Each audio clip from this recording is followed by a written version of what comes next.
For the overview of my course, I want to show you, as you can see, the title is Language ABE 3, more specifically to align with the verbiage from the standards and the NRS. I labeled the course level C NRS 3 language. It's similar to Dr. Barkley. I have the standard homepage set up here.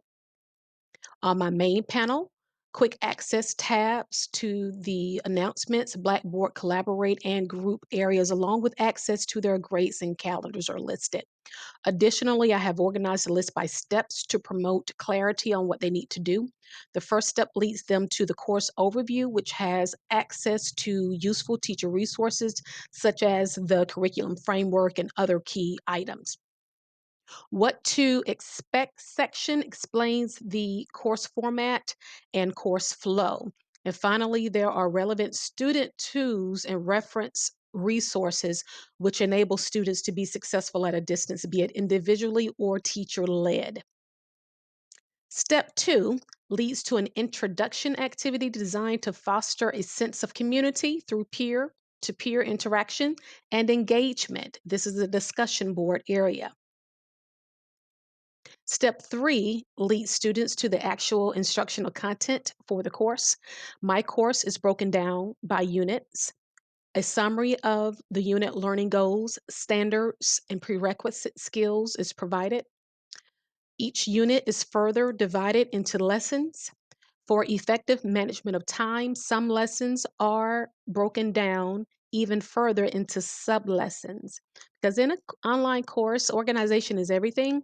You don't want students to feel confused or overwhelmed, so logically chunked content, which allows for smooth and clear flow with easy to follow directions, is absolutely key.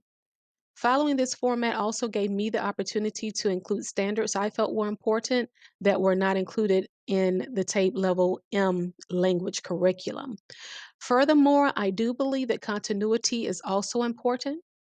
So that's why April and I decided to have a common structure and verbiage. So in a real situation, if we are sharing students, the students won't feel like they're in the land of Oz as they transition from teacher to teacher. Additionally, to minimize confusion, the lesson content is mostly adaptive release. When you look at the structure of a lesson, they are pretty similar. I begin with the lesson plan. And of course, this is only visible to the teacher. It may include additional materials and resources that allow for differentiation in a face-to-face or synchronous setting. However, I purposely built the course so students could successfully complete it individually, absent a teacher's presence. Now, this is where the alignment with the DE rubric comes in. I am not going to go into the verbiage of the DE rubric, but I just want to remind you that there are 5 areas and there are 4 different ratings. And for the most part, I built my content to mirror the proficient and the exemplary areas to the best of my ability at that time. So as you go back through, the first section that you see are the target standards and the relevant learning objectives.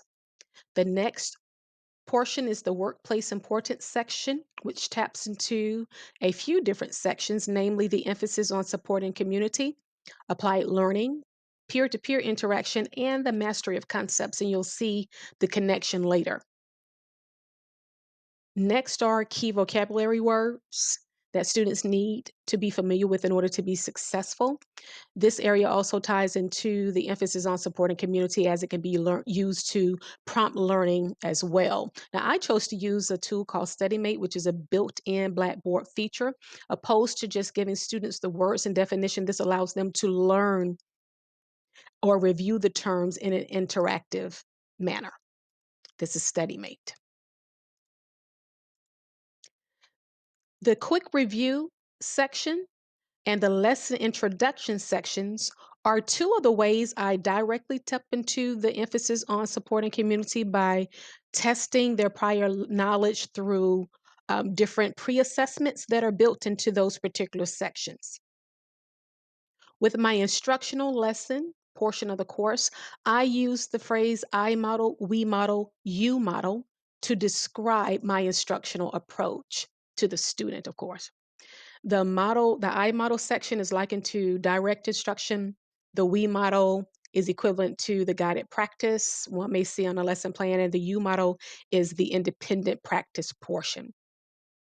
Each activity is tied directly to the standards and an exercise of whatever the appropriate depth of knowledge for this particular level. All of the activities speak to that. Each activity also provides immediate feedback, which I feel is extremely important in a DE environment. Formative assessments are built throughout the entire instructional portion of the content.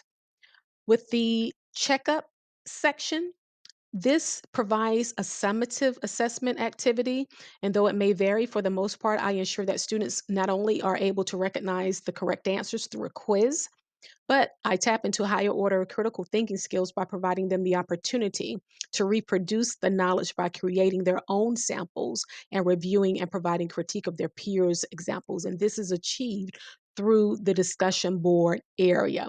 And this also often links back to whatever the workplace scenario that I may have given earlier in the lesson. A success criteria is built into applicable sections so students know how they performed. Results indicate either mastery or the need for further instruction to both the student and the teacher. I also want to point out here before I leave this section, this is one of the in-house assessment tools that I used. You simply go to the build content area and you pop that in. And what I love about it is that it directly links to the grade center, which allows them to track their scores here in the My Grades area. Another opportunity to gauge mastery of content is the wrap up section or reflections if you're doing a lesson plan standardly. This also offers a short formative assessment activity. And in a real scenario, if students don't do well here, it is a clear indicator that the otherwise optional additional resources is not an option for them, or it may indicate I need to flip my instructional methodology for this particular student. Next, I want to point out also here, this happens to be the last lesson, a sub lesson within this unit lesson. So I have also added a certificate of completion, which is another great way to emphasize support on community.